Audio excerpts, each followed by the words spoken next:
Kita akan membahas seputar keluarga. Karena Islam itu agama yang sangat sempurna dan paripurna. Bukan hanya mengatur soal ibadah, sholat, puasa, zakat, haji, membaca Al-Quran, zikir, doa, dan begitu seterusnya. Tapi juga Islam membahas soal aturan-aturan berkeluarga. Kenapa demikian? Karena baiknya masyarakat itu ditentukan dengan baiknya keluarga. Kalau masing-masing keluarga itu baik, maka dipastikan masyarakatnya akan baik.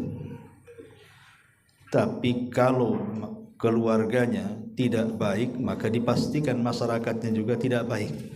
Karena masyarakat itu kan kumpulan dari keluarga-keluarga. Makanya dalam Islam, Nabi SAW banyak mencontohkan tentang muamalah beliau bersama keluarganya. Tentu tidak lain dan bukan supaya dicontoh. Saya tidak hendak menjelaskan tentang keharmonisan rumah tangga, karena setiap rumah tangga itu saya yakin tidak mungkin lepas dari perselisihan. Hanya keluarga di sinetron Korea saja biasanya yang nggak ada perselisihan itu. Kalau di luar sinetron itu udah jelas ya, pasti ada masalah. Dan itu bumbu-bumbu keluarga. Nabi saja banyak masalah dengan keluarganya. Tapi jangan dilihat masalahnya, tapi dilihat bagaimana cara mencari solusinya. Maka kesempatan yang berbahagia ini kita akan menjelaskan seputar dosa-dosa yang terjadi di tengah keluarga.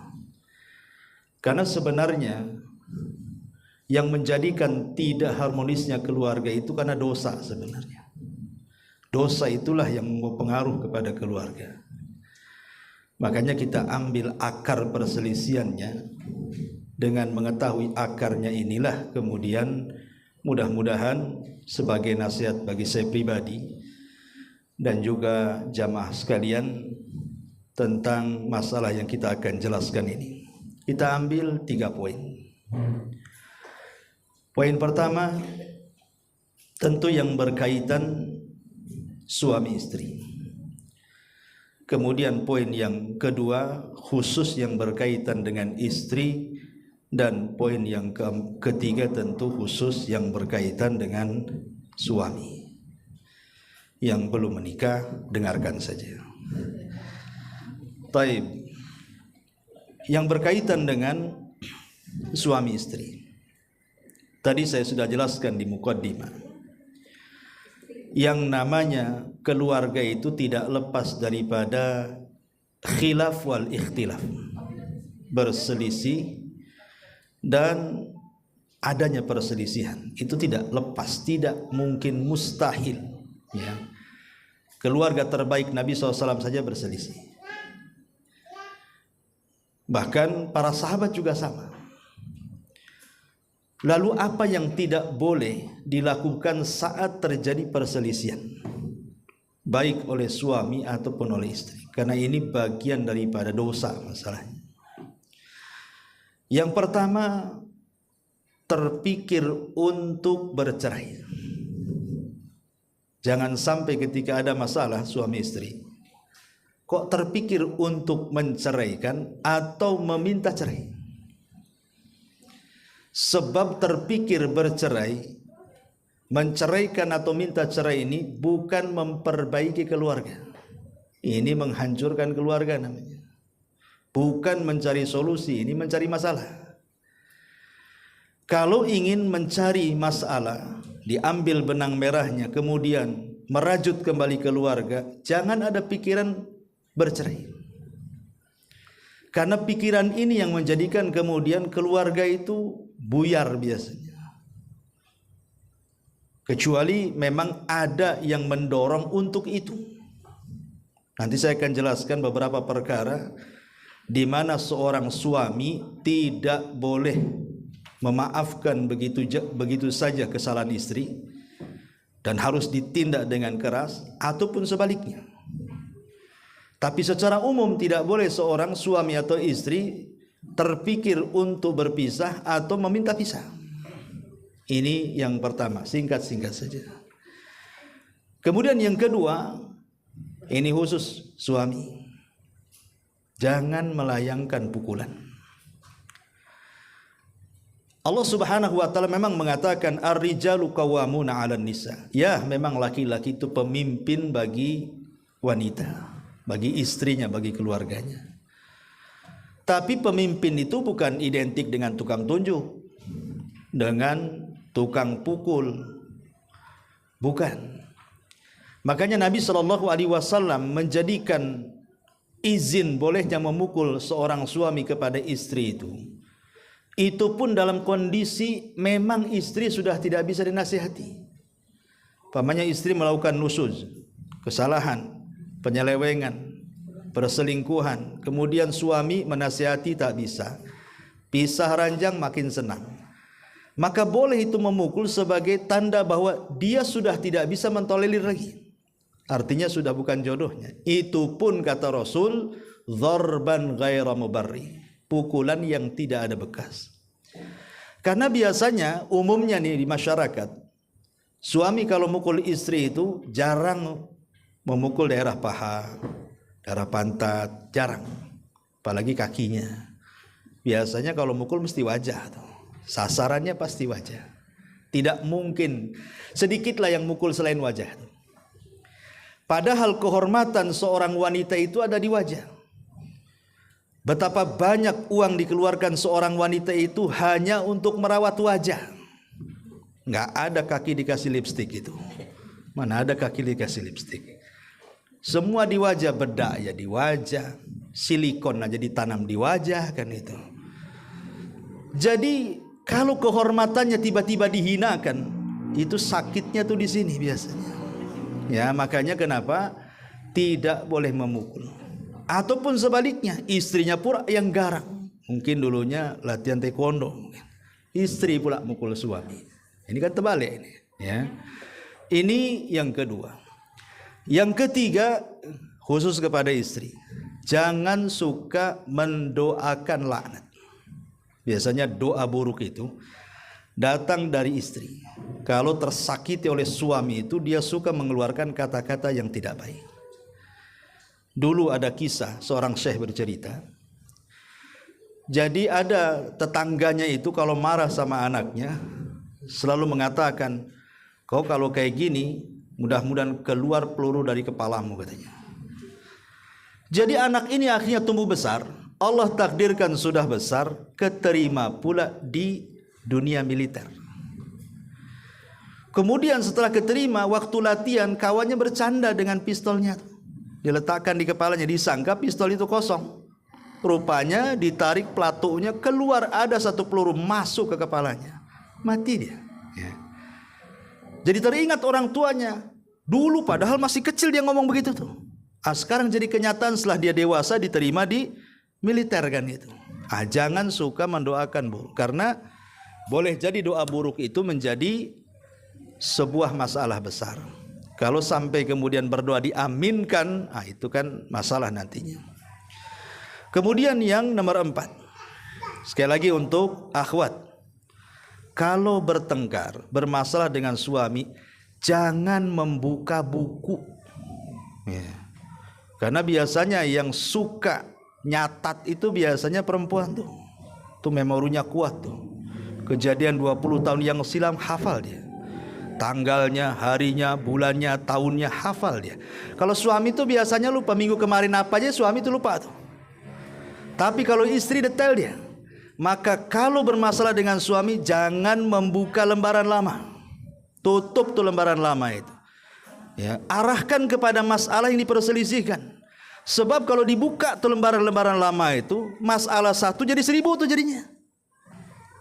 Ya, karena akhirnya dikejar-kejar, masalah kedua belum kelar, datang masalah ketiga belum kelar, datang dan seterusnya.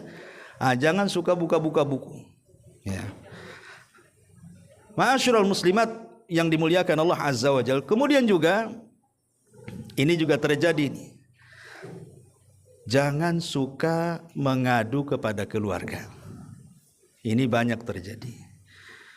Dan ini kalau laki-laki ya, kadang ada juga ngadu sama keluarganya. Tapi kebanyakan ibu-ibu tuh ada masalah diadukan sama saudaranya, diadukan sama orang tuanya. Yang lebih parah diadukan sama orang yang nggak ada kaitan dengan dia, dengan kawannya pula curhat. Kawannya pula tak baik hati, ngompori lagi. Kompornya bukan yang 5 kilo tuh, yang besar lagi. Ya. Jadi memasukkan orang lain atau melibatkan orang lain kepada urusan kita ini salah besar. Karena ini tidak berniat untuk membangun rumah tangga, justru menghancurkan. Kalau umpamanya dia mengadu kepada orang tuanya bijak, alhamdulillah. Tapi kebanyakan kalau tidak bijak, habis itu.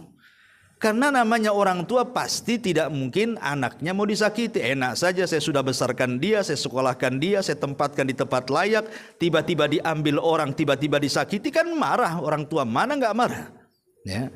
Ini tidak menyelesaikan keluarga, pasti menambah ramai jadinya. Maka jangan pernah memasukkan keluarga dalam urusan pertengkaran. Selesaikan sendiri, kita sudah dewasa. Ya. Kemudian juga yang lebih parah lagi, jangan bertengkar di hadapan orang ramai. Ini lagi makan di SSS ini, ya. Bertengkar di meja, ya kan semua ngelirik dia. Iya, kalau seandainya tangan tak main sekali main lah, semua itu tumpah satu meja. Ini kan merendahkan martabat orang namanya. Karena bagaimanapun orang kalau dimarahi di depan orang itu sangat rendah sekali. Merasa dihinakan, bukan merasa tidak dimanusiakan bahasanya. Dan itu pengaruhnya besar. Pengaruhnya besar kalau bertengkar di hadapan orang ramai itu. Maka jangan hindari. Jangankan di hadapan orang ramai, di hadapan anak-anak pun itu ulama menghindarkan, karena psikologi anak itu berbeda. Dia akan merekam dengan rekaman yang kuat anak-anak itu. Takut dicontoh. Ya. Ini juga masalah. Gak usah pakai angka lah, saya pusing. Kemudian biasanya juga kalau bertengkar, jangan kait-kaitkan perkara gaib. Maksudnya apa perkara gaib? Karena istrinya cantik, suaminya jelek, waktu tengkar, jangan-jangan kau sihir aku dulu ya, sehingga aku dipelet, akhirnya suka pula sama kamu katanya. Atau mungkin satu kaya satu miskin juga, bawa-bawa dukun, kau pakai dukun di sana ya. Kenapa aku jadi suka? Pasti ini jinnya sudah lari, makanya aku tahu siapa kamu. Ini kan, kau bawa-bawa sihir pula ke rumah tangga. Ingat, jodoh itu sudah dicatat di rahim. Malaikat waktu kita di rahim itu usia 40, jadi 4 bulan kan itu. Itu malaikat datang mencatat lo rizkinya sampai jodohnya dicatat di situ. Lah itu memang jodoh dia. Maka jangan bawa-bawa alam gaib dalam pertengkaran suami istri itu. Ya. Termasuk hindari mencela. Hindari mencela. Karena bagaimanapun mencela itu disebutkan dalam hadis yang sahih, Rasul mengatakan, Al-la'anuna la yakunu syufa'a wala syuhada yaumal qiyamah. Para pencela itu nanti pada hari kiamat dia tidak akan mendapatkan syafaat dan tidak akan memberikan syafaat, dan mereka tidak akan menjadi saksi. Maksudnya memberi saksi apa? Pada hari kiamat, ikhwan, umat Islam itu umat terbaik. Kenapa disebut umat terbaik? Karena mereka akan jadi saksi. Saya, Anda atau siapapun umat Islam ini akan menjadi saksi. Untuk siapa? Untuk para nabi. Ketika Allah memanggil Nuh, kemudian ditanya, Nuh, sudah kau sampaikan risalahku kepada umatmu? Kata Nuh, sudah. Kemudian Allah menghadap kepada kaumnya Nuh, hei kaumnya Nuh, sudahkah Nuh menyampaikan risalahmu? Enggak, Nuh dusta tuh.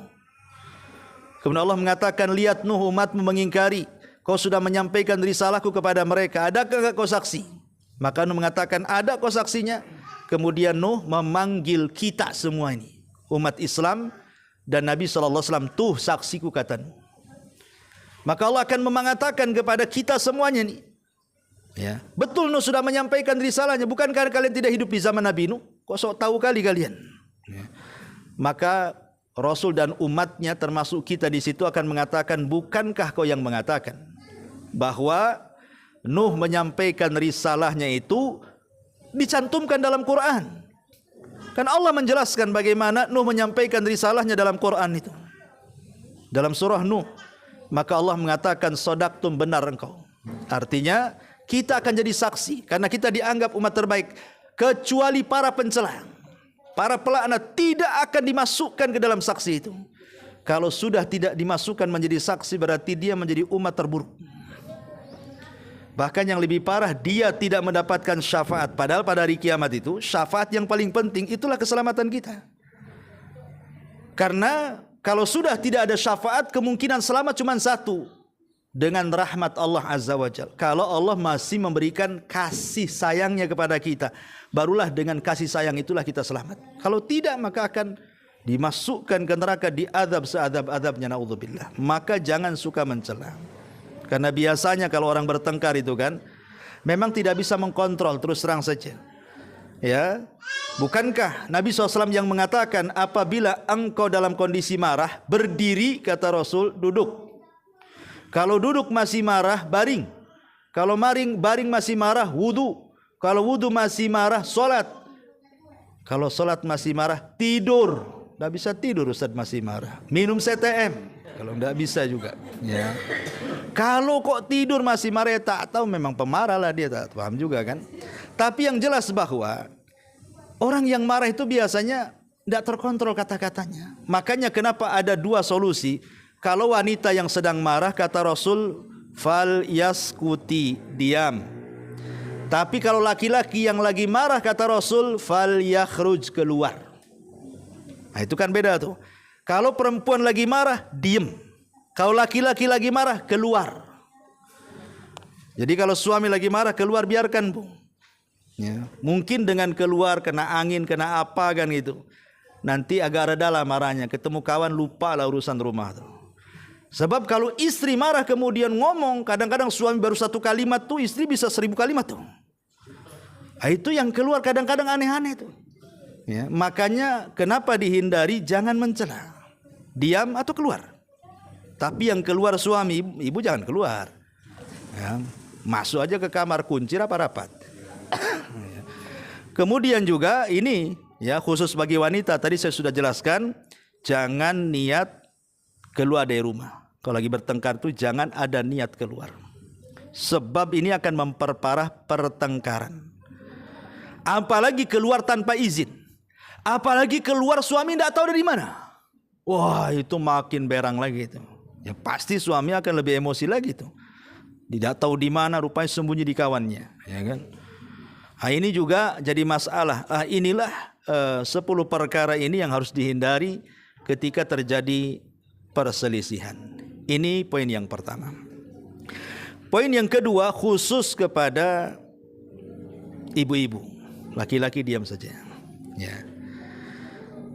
Pertama nih, dalam keluarga ibu kalau sudah menikah, satu, jangan pernah memautkan hati kepada laki-laki lain. Seperti apa contohnya? Membanding-bandingkan suami dengan suami tetangga. Ya. Tengok bang, tengok tuh, suami si Anu tuh, kerja keras, bersih orangnya, maco, macem-macem lah. Itu kan biasa kayak gitu tuh. Ya, tengok. Kan ada tuh, kamu makin gemuk saja katanya. Ini suami tengok tuh, suka fitness tuh. Seolah-olah mau tidak mau, sebenarnya dia ingin mengatakan, aku ingin dapat suami kayak dia, gitu loh. Tidak secara langsung dia itu ngomong begitu, cuman pakai bahasa halus. Akhirnya dibanding-bandingkan suaminya dengan suami orang.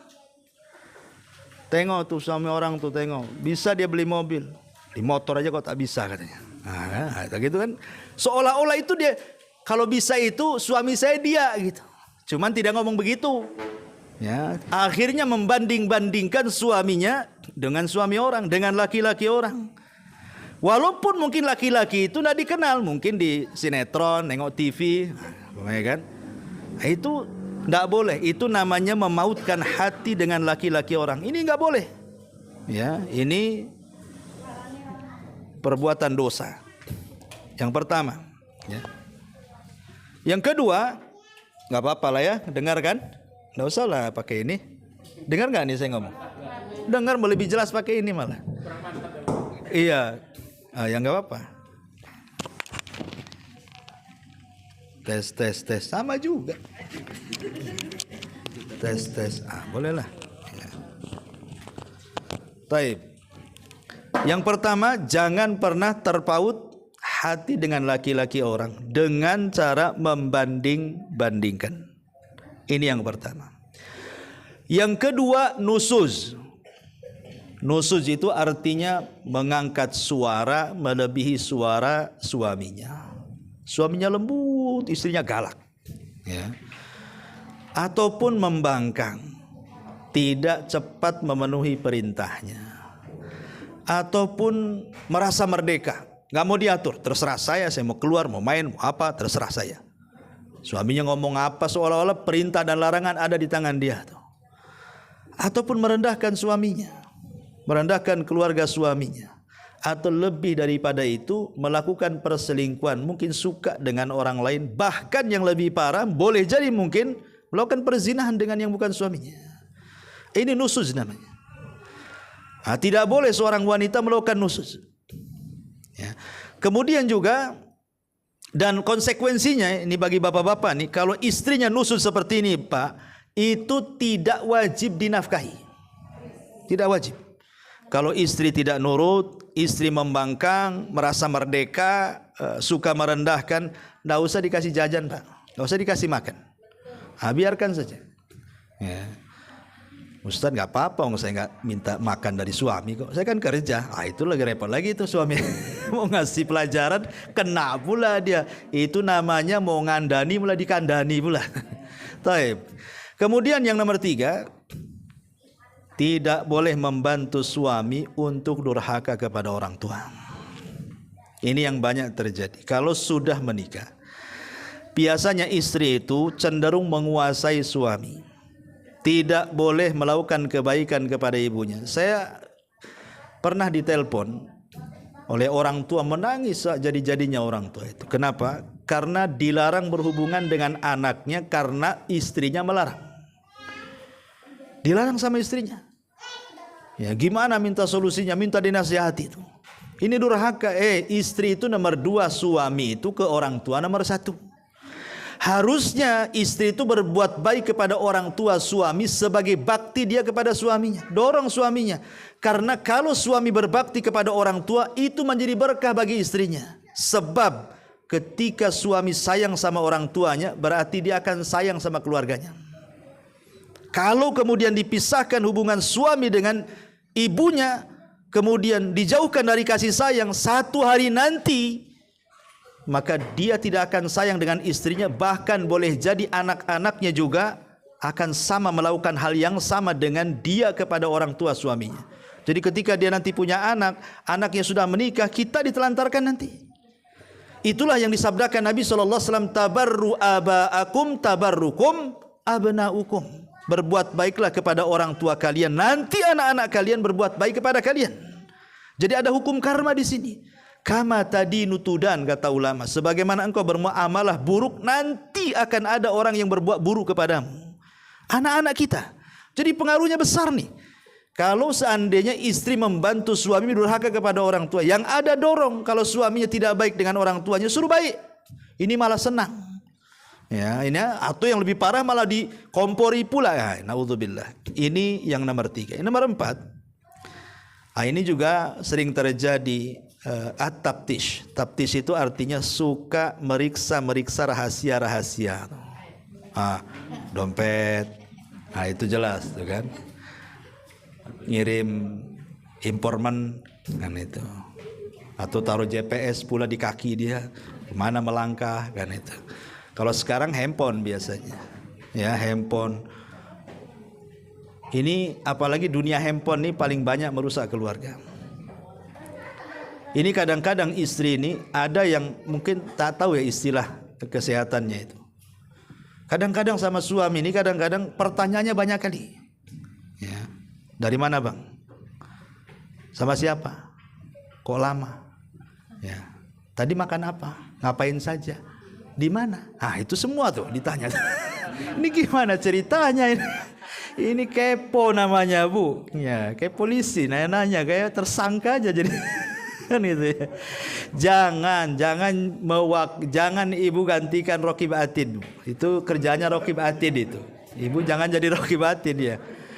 Kewajiban ibu itu kalau sudah nampak suami kok beda ini ya, kok lain, kok dingin, es aja nggak sedingin ini gitu. Itu kewajiban ibu ketuk pintu langit. Berdirilah tengah malam sepertiga malam itu, berdoa kepada Allah, minta hidayah supaya suaminya dirubah sama Allah. Karena kalau ibu umpamanya makin mencari tahu, itu tidak menyelesaikan masalah. Mungkin ibu niatnya baik, mau menjaga suami, mau menjaga keluarga, sebenarnya itu menambah sakit hati itu. Ya. Jadi yang sudah sakit ketika tahu makin sakit hati. Jadi bukan makin selesai urusannya, makin sakit hati lagi. Jadi sudahlah ya. Kalau memang Allah sudah takdirkan seperti itu, berdoa kepada Allah, minta kepada Allah suaminya dirubah. Kalau makin dicari gitu kan. Kita tidak mengingkari ada suami itu yang kurang ajar, Bu. Banyak, bukan ada lagi. Suami itu yang kurang ajar gitu, memang melakukan hubungan dengan perempuan. Banyak, kita tidak mengingkari permasalahan itu. Tetapi kan di situ kita cari solusi. Sebab kalau kita terus mentaptis gitu ya, menjadi Raqib Atidnya suami gitu, ini bukan menyelesaikan masalah, justru akan semakin sakit, ujungnya stroke, Bu. Ya, ibu jadi stroke nantinya kan, mungkin darah tinggi, tensi naik jadinya kan. Nah, sudahlah, serahkan kepada Allah. Ya, karena bagaimanapun yang nama dosa itu wala taziru waziratun wizra ukhra. Dosa itu akan dipikul masing-masing. Namanya keluarga itu sorganya sendiri-sendiri. Ada yang suaminya masuk sorga, istrinya masuk neraka. Ada yang sebaliknya, istrinya masuk sorga, sebaliknya juga suami masuk neraka, dan begitu seterusnya. Nah, tapi kan kewajiban istri bagaimana? Ya cari waktu-waktu menasihati, berdoa, karena doa itu silahul mukmin. Ini juga mau alasan apapun tidak diperbolehkan. Mau alasan cinta, mau alasan sayang, mau alasan itu bukan. Ya, itu akan tambah sakit. Yang sakit bukan suami, ibu yang makin sakit. Ya. Ya. Kemudian yang nomor 4, yang nomor 5, tidak boleh ini menyingkap rahasia khusus keluarga. Jangan, Bu ya. Jangan cerita kawannya gaji suaminya. Jangan cerita sama kawannya keperkasaan suaminya. Jangan cerita kawannya soal mungkin adat-adat kebiasaan suaminya yang buruk. Suami saya itu aduh susah bangun. Nah, jangan, itu kan membuka aib suaminya. Ya, yang satunya masih mending suamimu bangun jam 4. Saya suaminya bangun jam 7. Yang lain ngantuk, saya jam 10. Wah, ini kan jadi tasalsul akhirnya kan. Nah, jadi walaupun hanya kebiasaan-kebiasaan buruk jangan diceritakan, apalagi sampai kepada urusan ranjang. Karena ada hadis yang mengatakan, inna min asyarrin nas indallah, sesungguhnya seburuk-buruk manusia di sisi Allah Subhanahu wa taala yaumal qiyamah, pada hari kiamat, ar-rajulu yufdi ila imraatihi wa tufdi ilaihi summa yanshuru sirraha. Seorang suami menyebarkan keburukan istrinya, atau istri menyebarkan keburukan suami, kemudian disebar ke halayak orang. Yang lebih parah pula curhat di medsos dia. Suaminya sudah nyakiti dia, curhat di medsos. Ya. Nah, ini bahaya, jangan, karena ini dosa besar. Kemudian yang nomor 6, jangan suka memuji wanita lain depan suami, Bu. Jangan. Mau ngomong, bi, tengok cantik kali dia. Lah, berarti kan dia nggak cantik. Dia mengakui dia nggak cantik kan gitu ya. Karena dia memuji kecantikan orang, maknanya dia nggak cantik, nggak layak untuk suaminya. Tidak boleh menceritakan habis dari kondangan sana sini ceritalah kawan-kawannya tentang kecantikannya, kemolekannya, kekurusannya, macam-macamnya semua diceritakan. Ya, yang gendutnya, yang kurusnya, yang tingginya, yang pendeknya, kayak penjahit ngukur, tahu dia ukurannya sekian-sekian tuh. Ya, jangan menceritakan soal wanita lain, apapun ceritanya. Ya, jangan. Ini yang nomor 6. Yang nomor 7. Jangan sampai menjauh dari ranjang atau kamar kalau masalahnya tidak terlalu besar. Kan ada perselisihan ringan, ada perselisihan besar. Kalau hanya perselisihan ringan, jangan sampai menjadikan kemudian seorang istri menolak ajakan suami. Atau masalah-masalah sepele lah, mungkin ibu capek habis ngepel, habis masak, habis nyuci, capek, tengah malam suami pengen, alasan nanti aja lah, capek saya, besok aja lah. Nah, apalagi tengok ATB tidak nyala, besok tidak bisa tidur, kita nggak bisa mandi jinabah katanya, gara-gara ATB nggak nyala. Ya, tak mau pula tuh diajak. Kan ibu bisa tayamum, tapi tayamum jangan guling-guling di pasir. Maksudnya ya tayamum biasalah diniatkan junub. Atau gara-gara cuaca dingin karena hujan dari pagi sampai malam diajak, dingin lah, malas nanti mandi besok lah. Ini nggak boleh. Ya. Jadi tidak boleh kecuali dalam kondisi tertentu, ibu lagi haid, lagi nifas, ya kan nggak boleh. Atau ibu lagi sakit parah, memang separah-parahnya ya wajar gitu. Tapi kalau sakit ringan tak boleh. Kenapa gini bu? Kalau suami bu makan itu bisa beli di warung Sunda, ya. Pakaian itu bisa beli ke Megamall, ya. Apapun berkaitan di luar kasur itu bisa beli. Tapi khusus urusan ranjang itu tidak bisa dibeli. Itu masalahnya. Ini satu. Yang kedua, tujuan suami menikahi ibu itu untuk menjaga kehormatan, untuk ifah. Ifah itu supaya jangan melakukan zina. Sekarang di hadapannya ada yang halal, berpahala. Kok kemudian ibu menjauh? Ini namanya melepaskan tujuan awal suami. Jadi kalau suami berzina di luar itu ya gara-gara ibu ndak pandai melayani suami sebenarnya. Karena tujuan nikahnya nggak kecapai di situ. Kan tujuan nikah suami itu cuma satu, menghindari zina, ada yang halal, itu tujuannya itu. Bagi suami yang lain itu kecil. Bagi suami itu yang lain kecil, masalah ekonomi, masalah apa itu kecil, tapi urusan itu, wah itu bisa jadi masalah tuh. Kalau itu sudah tidak tersalurkan, ngambek-ngambek dia. Makanya kenapa wanita yang menolak itu dilaknat tuh sampai subuh tuh. Ya, karena keinginan suami yang merupakan tujuan nikah tertolak, disitulah malaikat ikut marah. Suami marah, malaikat ikut marah. Kata Rasul dalam sebuah hadis, idza da'ar rajulu imra'atahu fata'ba la'anathul malaikatu hatta tusbiha. Ya, apabila seorang suami meminta kepada istri kok ditolak-tolak dengan macam-macam alasan, maka dilaknat sampai subuh. Kalau meninggal, aduh naudzubillah, meninggal di atas laknat tuh. Ya. Jadi jangan cari-cari alasan. Dingin, sekarang sudah ada kompor. Apa yang mau didinginkan lagi? Ya kan? Apalagi ada pemanas, ATB ndak nyala, ada tayamum, bisa tayamum, nggak ada masalah. Ya. Tayamum lebih enak lagi, cepat lagi. Kalau tayamum kan. Ya. Ya enggak mungkin juga gedor pintu tetangga minta air, tetangga pun sama-sama juga mati TTB-nya. Kan gitu ya kan. Kecuali ibu belakangnya ada kolam lah, tinggal jegur di situ. Tapi intinya kan ini juga masalah juga. Jangan sampai menjauh dari ranjang gara-gara masalah sepele. Kemudian yang nomor 8. Jangan suka mengambil harta suami tanpa izin. Ya. Lihat dompet aja jangan, apalagi buka. Apalagi ngambil yang merah pula. Nah, gitu.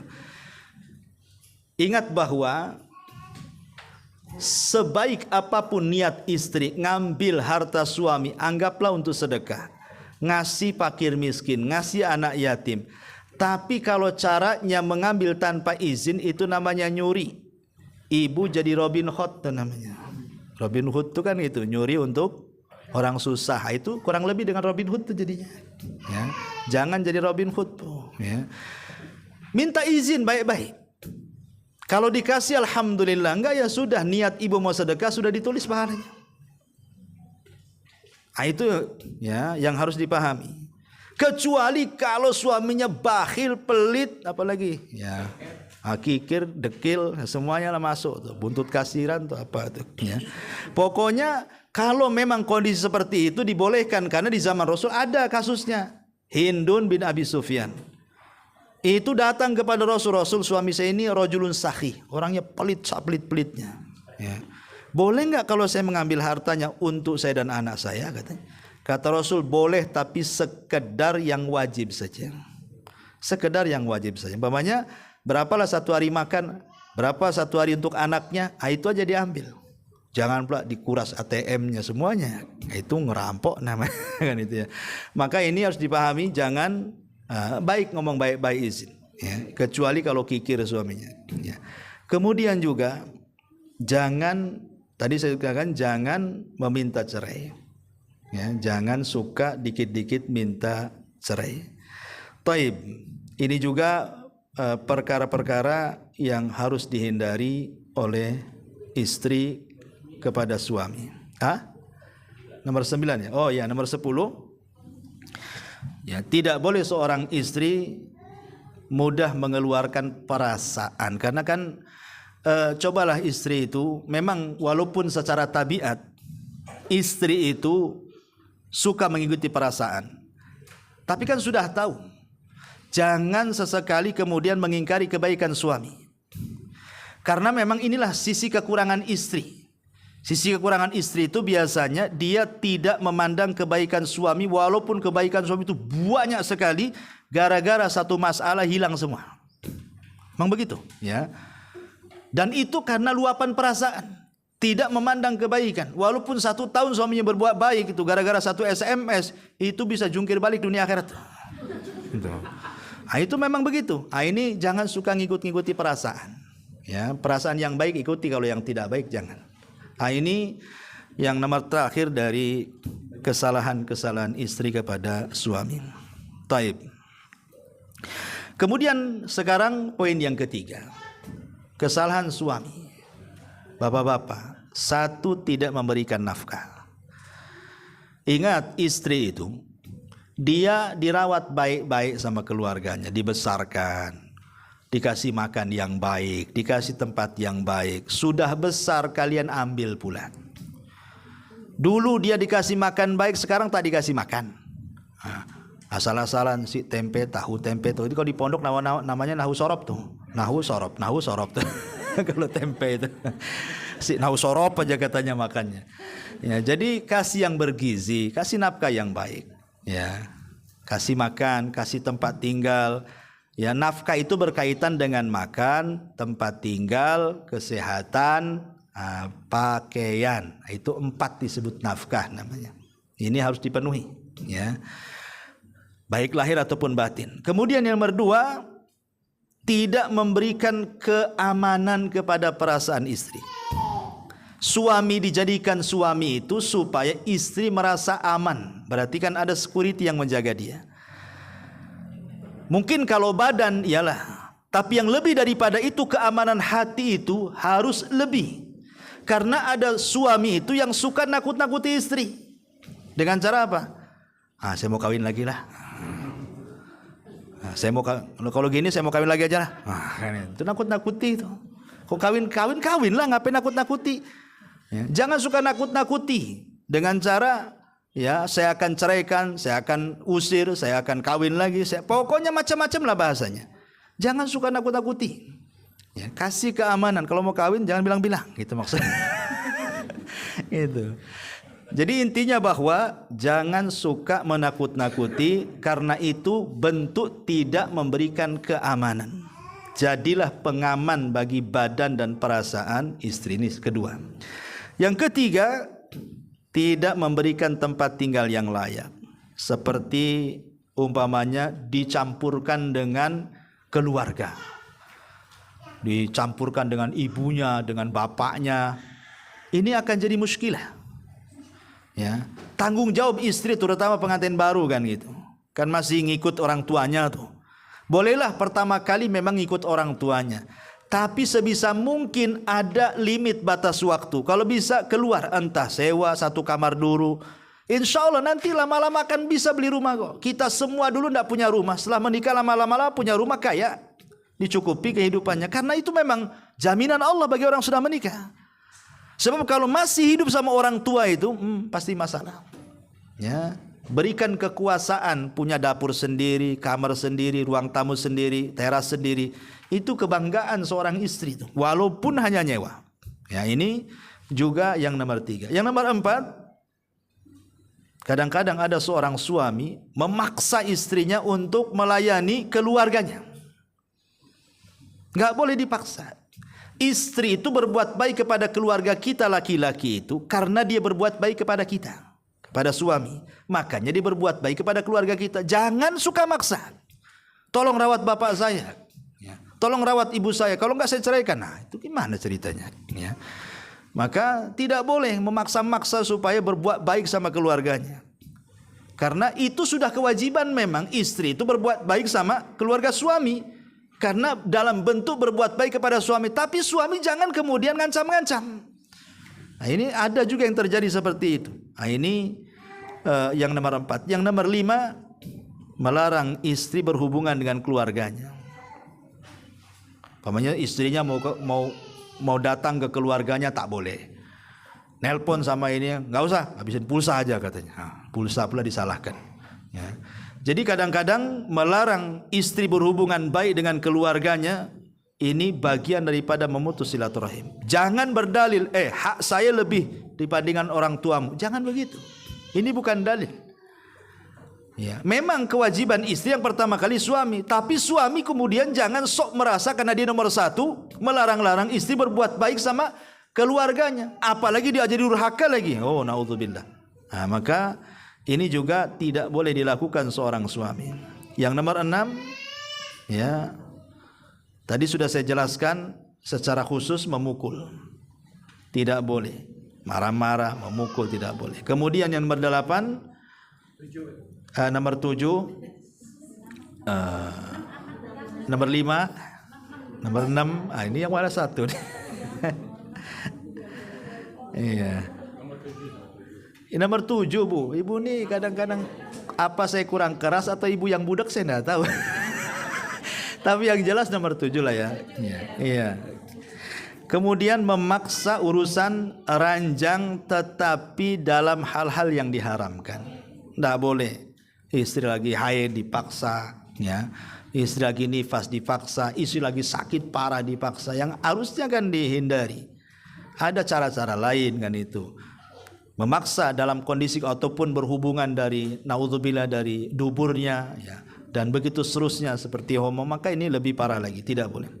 Kemudian juga yang nomor 8, menggantung tanpa mencerai. Ada suami istri kalau bertengkar nih, ya, istrinya itu udah mau pisah, tapi suami tak mau. Pada jelas-jelas itu suami sudah tidak bertanggung jawab, kurang ajar, suka mukul, suka marah, menghina dan begitu seterusnya. Nggak tahan nih si istri ini, dia mau keluar dari iblis bahasanya gitu ya. Tapi si suami tak mau, dibiarin aja, digantung. Nggak boleh. Menggantung anak orang itu nggak boleh. Kalau kita sudah tidak sanggup berbuat baik kepada mereka, lepas saja. Biar dia cari kehidupan yang layak untuk dia. Karena perceraian itu bukan berarti akhir segalanya. Bisa saja memang sudah ditakdirkan. Ini juga ini kezaliman masalahnya. Menggantungkan tanpa mencerai itu. Kemudian yang nomor 9, ini juga sama. Tidak boleh seorang suami itu membanding-bandingkan istri dengan istri orang. Tengok tuh istri tetangga itu rajin, kok malas sekali. Seolah-olah suami mengatakan kalau bisa istri saya itu yang sana. Kau itu bagusnya jadi istrinya orang sana. Kesannya kan begitu, bolak-balik. Nah, itu juga kurang lebih seperti itu. Ini kemudian juga kebiasaan suami jangan suka mencela. Ya, ini juga masuk. Taib. Sekarang poin-poin yang penting. Ada kesalahan-kesalahan istri. Suami tidak boleh mentolerir. Suami harus tegas. Ya, bisa kepada taraf menceraikan atau yang menasihati dengan tegas. Jangan cemen bahasanya. Membiarkan istrinya seperti itu, dimaafkan, biarkan, kasihan. Bukan begitu. Itu tidak ada ingkar kemungkaran dalam keluarga. Jadi ada kesalahan-kesalahan istri itu fatal, jangan dibiarkan. Nasihati, kerasi, kalau perlu ceraikan juga. Ya, tapi tentu ini bukan solusi ya. Kalau masih bisa nasihati, nasihati. Kalau tidak bisa ya mau diapakan lagi? Karena wanita seperti itu tidak layak dirawat. Masalahnya, ya. Apa saja tuh kesalahan-kesalahan istri yang tidak bisa ditolerir itu? Pertama, kalau istri berkhianat dalam agama. Kalau istri berkhianat dalam agama, tidak sholat, tak mau sholat istrinya. Ini kan berkhianat dalam agama. Suruh sholat tak mau. Ataupun mungkin lisannya menghina Allah, menghina Rasul, menghina ayat-ayatnya. Atau menghina syariat Allah. Ini istri kufur kayak gini nih. Suami jangan diam saja. Sayang Ustaz, mau diceraikan, cantik pula katanya. Nanti kalau saya ceraikan dapat peleng jelek katanya. Ini urusan agama. Enggak, jangan memandang dia cantik, dia baik, enggak. Kalau sudah dia khianat dalam agama, harus tegas. Nasihati. Kalau tidak bisa nasihati, orang seperti ini diceraikan saja. Masa hidup sama orang yang kafir, macam mana pula? Menghina Allah, menghina ayat, ini bisa kufur, keluar dari Islam. Berarti Anda serumah dengan wanita kafirah kalau begitu. Ini bahaya. Enggak bisa ditolerir. Kalau punya istri kayak gini, tegas. Ya, ini yang pertama. Ya. Yang kedua, tadi pamannya istri menyamakan kita suami itu dengan suami orang. Ini harus tegas ini. Ya, karena kalau dibiarkan ini akan melunjak tuh. Karena hakikatnya dia nggak cinta kita, dia cinta orang tuh. Maka jangan diam saja. Ya. Kemudian yang ketiga, keluar tanpa izin, tidak tahu alamatnya di mana. Ini kesalahan fatal nih, jangan dibiarkan. Harus dicari, dinasihati. Karena bagaimanapun, jangankan lagi keluar tanpa izin. Puasa sunnah saja harus izin suaminya. Bang, besok Kamis boleh nggak puasa? Boleh, tapi kalau siang saya tak tahan, batalkan ya. Umpamanya kan itu. Ya udah, gimana pula. Ya. Jadi ini fatal. Kemudian anania. Anania itu artinya sok menjadi raja akuisme, ya apa, diktator bahasa kitanya. Seolah-olah perintah dan larangan itu ada di tangan istri. Ini kan ada ya betul sombong tuh, istrinya sombong, diceramai sama suami pun enggak dengar dia. Suami ngomong A, dia B, C, D, F, G. Itu. Pokoknya anania. Ini enggak bisa dibiarkan. Berarti dia tidak menghargai kita suami. Suami itu direndahkan dengan istri yang seperti ini. Suaranya meninggi, diomongi begini jadi begitu, dan begitu seterusnya. Kemudian berdusta. Maksudnya berdusta ini kan ada dusta kecil, ada dusta besar. Maksudnya dusta besar yang mengakibatkan kita bertengkar dengan orang. Bang, kayaknya tetangga ini menyihir, tukang sihir kayaknya. Dia nyihir saya katanya. Padahal nggak pernah ada kemenyan di rumah tetangga. Itu berdusta saja. Akhirnya kan ngamuk, dilabrak tetangganya. Kau nyihir istri saya katanya. Ini masalah. Ya, jangan sampai kemudian berdusta dengan dusta yang sangat besar. Atau mengatakan, Bang, itu suami tetangga itu suka ngeliatin aku loh.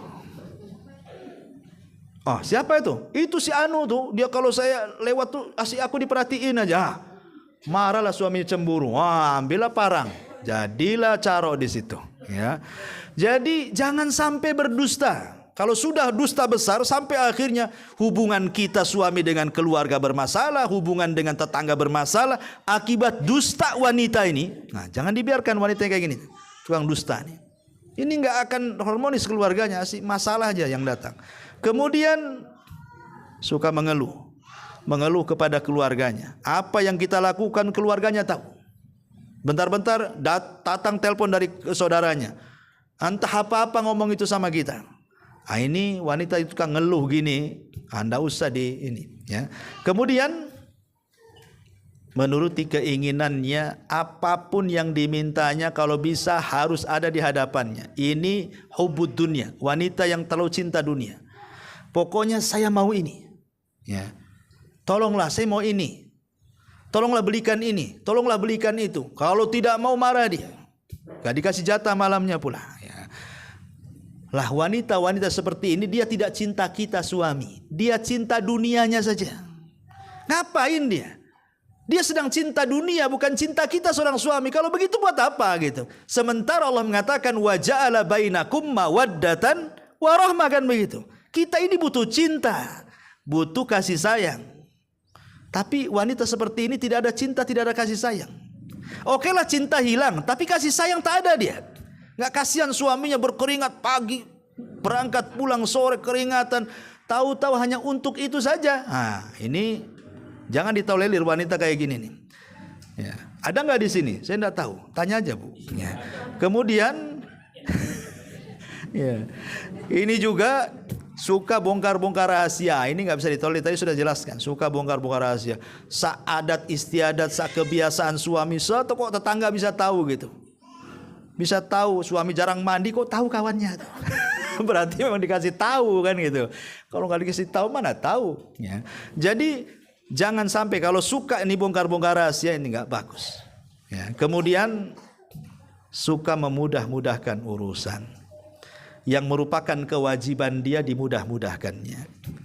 Berdandan itu kan kewajiban istri di hadapan suami, itu dimudah-mudahkan. Tapi kalau keluar ke pasar aja berdandan tuh.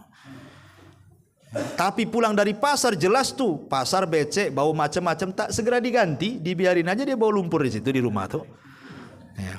Kok keluar rumah tak bau lumpur, ya, pulang pula bau lumpur. Ya kan di pasar mungkin beli ikan, beli apa, nggak segera diganti. La haula wala quwata illa billah. Nyaman pula di situ. Kayak dia kawin sama ikan jadinya kan. Naudzubillah kan. Taib. Ini juga yang jadi masalah juga. Nah, ini namanya kalau terjadi sifat-sifat yang seperti ini, suami tidak boleh mentolerir. Karena ada suami-suami yang takut istri. Sudah jelas-jelas istrinya kayak gini, dibiarin aja. Dimaafkan, kasihan, cantik. Nanti kalau seandainya saya dapat saya tak secantik dia. Enggak.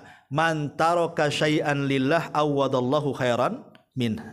Barang siapa yang meninggalkan sesuatu karena Allah, Allah ganti yang lebih baik nanti. Ya. Tetapi kalau sudah tidak bisa nasihati, kalau masih bisa, alhamdulillah. Ya, kalau enggak, buat apa lagi dirawat? Ini kalau terjadi kepada istri, tidak bisa ditolerir. Sekarang terbalik, ya. Kalau terjadi kepada suami, ya, istri jangan tolerir dia. Yang pertama, suami lemah, nggak bisa ngasih nafkah. Ya, malas tidur aja kerjanya. Pokoknya dengan alasan akhirnya istri pula yang cari, istri pula yang kerja. Bahasa sinetronnya dunia terbalik. Ya, terbalik-balik dunianya. Harusnya kan suami yang kerja, istri pula yang kerja. Suaminya yang gendong anak, yang ngepel, yang masak. Ya. Itu ada istri itu yang nggak punya akal, malah senang itu. Ya, kayak dia ngerawat suami jadinya. Ini nggak bisa ditolerir. Kalau suami yang malas nggak ngasih nafkah, istri jangan diam saja. Karena bukan kewajiban istri keluar rumah mencari nafkah. Karena fitnah wanita keluar itu besar. Kalau fitnah laki-laki keluar kecil. Kalau fitnah perempuan ini keluar, dia besar dia fitnahnya. Macam-macam fitnah yang akan dihadapi apalagi zaman sekarang. Ya, maka jangan ditolerir. Yang kedua, suami yang suka menghina-hina. Ya, kalau suami ini suka menghina-hina, merendah-rendahkan istri dengan cara mencaci, memaki, memukul, naudzubillah kan itu, melaknat. Nah, ini nggak bisa ditolerir. Ini suami nggak bagus kayak gini. Jangan ditolerir. Ya. Kemudian juga kalau suami kerja terlampau lama, ya mungkin 2 tahun, 3 tahun tak pulang. Padahal istri minta, tolonglah bang, jangan kerja di sana, di kapal sana, kapal sini atau keluar negeri. Nggak usahlah cari di Batam saja, biar hari-hari ketemu. Suaminya nggak mau lah. Di sini gaji kecil, di sana besar. Tapi 2 tahun sekali ketemunya, ini kan masalah ini. Ya, jadi kalau yang seperti ini kok kekeh hanya mengejar dunia saja suami, sementara istri itu ada kewajiban yang harus diberikan suami, maka ulama membolehkan istri minta cerai seperti ini.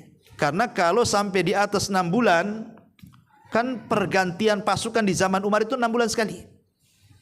Itu pun gara-gara Umar, awalnya setahun, tapi gara-gara Umar malam-malam kemudian keluar, adalah seorang istri yang ditinggal suami jihad itu bersenandung syair.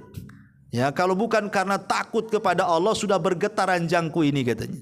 Maksudnya sudah selingkuh. Umar dengar.